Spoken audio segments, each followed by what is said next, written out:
Wasalisatu, untuk bagian yang ketiga, mura'atu waqtil jima'i ay waqtil ilaji. Kita harus menjaga waktu saat kita melakukan berhubungan intim. Caranya adalah bitta'widhi, kita membaca dulu ta'awudz, wat tasmiyati, kemudian kita membaca basmalah.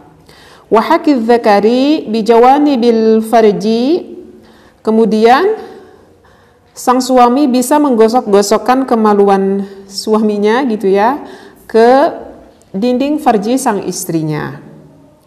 Wa ghamzil sadiyaini, kemudian sang suami bisa meremas-remas ke bagian dada sang istrinya, wa nahwi dzalika, ataupun apalah selain dari itu gitu ya.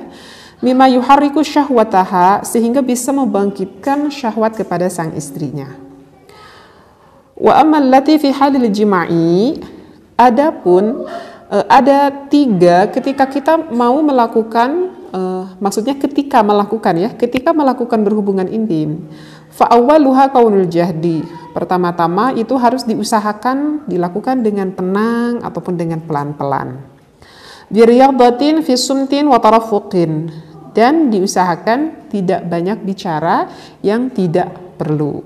Nah, mungkin referensinya segini dulu ya yang akan saya bacakan.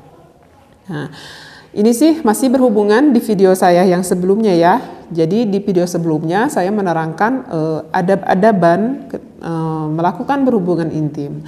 Nah, sekarang ingin menerangkan yang ketiga. Yang ketiga yaitu adalah kita harus menjaga akan waktu ketika kita melakukan berhubungan intim. Yang ditekankan oleh ulama, jangan lupa sebelum kita melakukan berhubungan intim bagi suami dan juga istrinya harus membaca dulu ta'awudz, kemudian membaca basmalah. Karena kan berhubungan intim itu merupakan ibadah yang mana besar sekali manfaatnya. Sehingga jangan sampai iblis ataupun syaitan mengikuti akan ibadah kita seperti itu ya.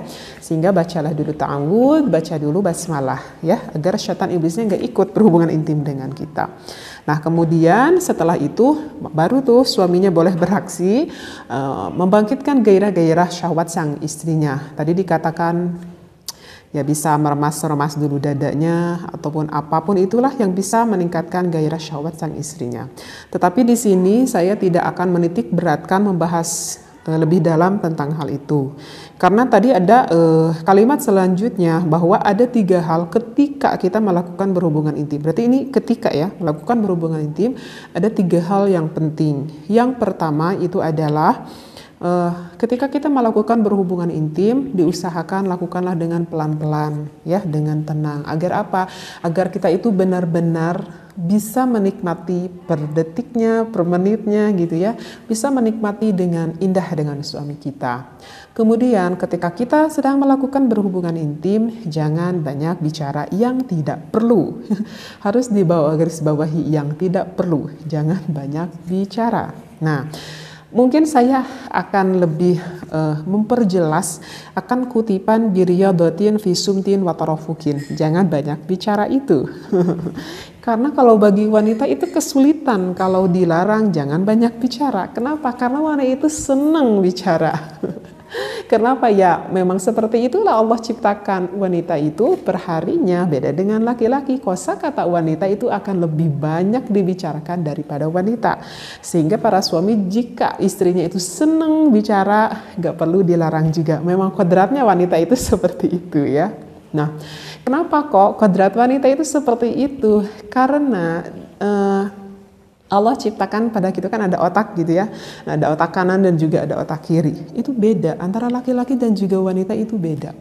Nah, di antara otak kanan ke otak itu kan nyambung gitu ya. Nah, berhubungan maksudnya nyambung itu jadi berhubungan. Nah, dihubungkannya itu adalah oleh ada saraf-saraf kecil gitu ya untuk menghubungkan antara otak kanan dengan otak kiri yang dinamakan dengan corpus callosum. Nah, corpus callosum pada laki-laki itu lebih tipis daripada wanita. Sedangkan corpus callosum pada wanita itu lebih tebal daripada laki-laki. Artinya, karena yang laki-laki itu lebih tebal, sehingga laki-laki itu dalam melakukan suatu hal itu akan lebih cenderung fokus. Itulah laki-laki. Nah, karena lebih tipis juga, laki-laki itu hanya bisa dapat melakukan satu hal dalam satu waktu itu, biasanya hanya dapat melakukan satu hal ataupun satu pekerjaan saja. Ya, berbeda dengan wanita. Kalau wanita di dalam satu waktu bisa melakukan beberapa hal. Nah, itulah kelebihan wanita. Kok saya jadi nyambung ke sini nih nerakanya, kan ini nanti akan nyambung juga sih ke berhubungan intim gitu ya. Saya terangin dulu dari awal biar paham gitu ya. Nah, saya kasih contoh deh. Misalkan gini ya. Misalkan laki-laki itu lagi fokus gitu ya. Misalkan lagi fokus nonton TV kayak nonton bola gitu ya.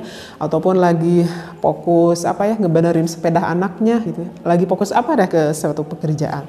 Nah, ketika suami itu udah fokus ke suatu pekerjaan, misalkan kita tuh istrinya tuh manggil nih ke suami kita. Kadang suami kita panggil itu gak dapat denger. Kenapa gak dapat dengar? Karena memang lagi fokus akan hal yang sedang dia lakukannya itu.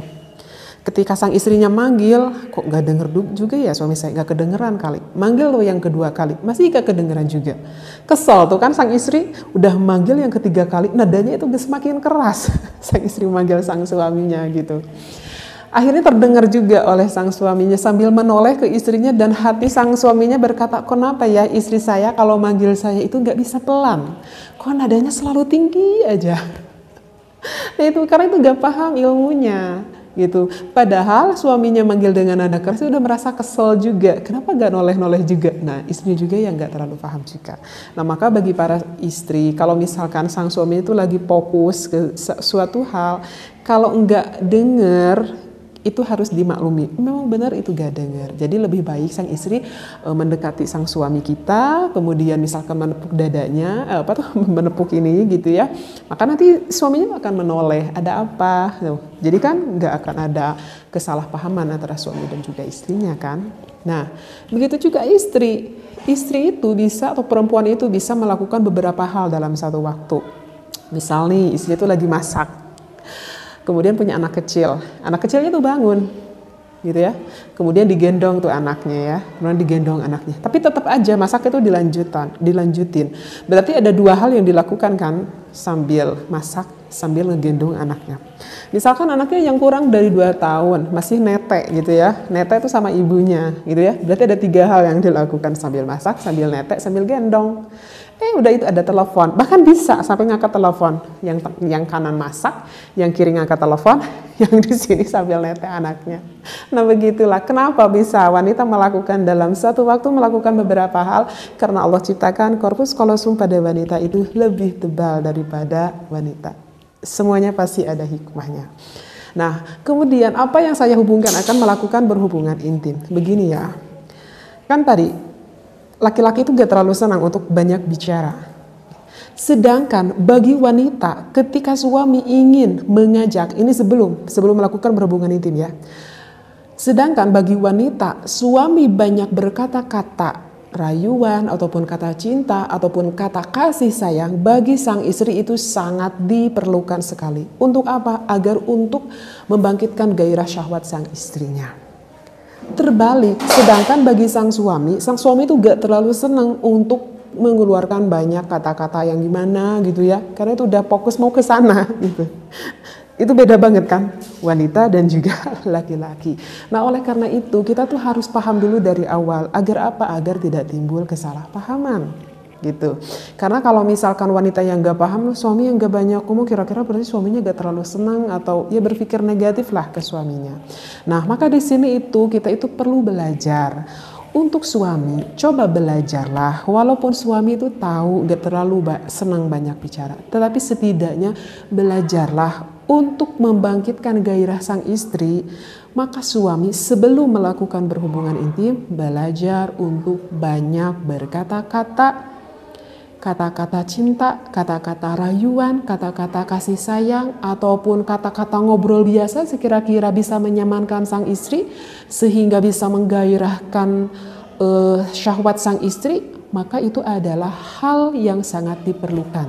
Jadi bagi suami yang sebelumnya nggak paham, coba belajar mulai dari sekarang agar istri kita senang ya, agar gairahnya semakin memuncak.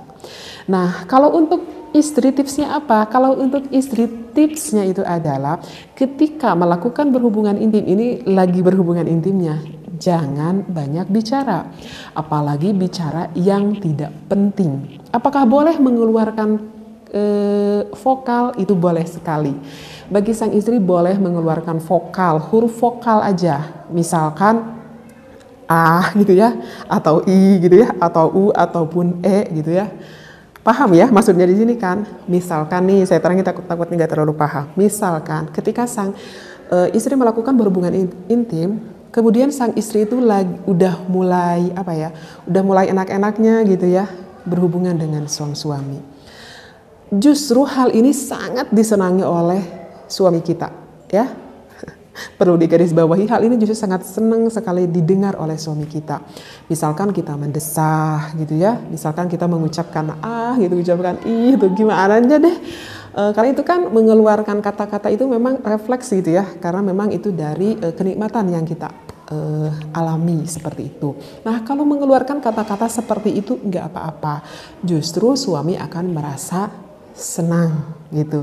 Jadi yang tidak diperbolehkan, yang barusan dikutip oleh ulama di sini adalah jangan sampai ketika kita melakukan berhubungan intim mengeluarkan kata-kata yang tidak dianggap penting untuk hubungan itu, seperti itu gitu.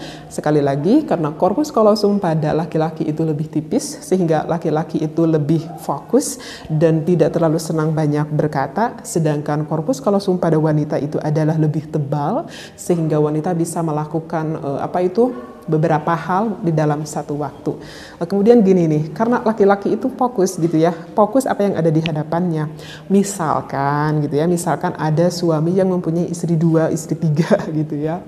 Nah, ketika suami sedang berhubungan dengan istri yang ke-1,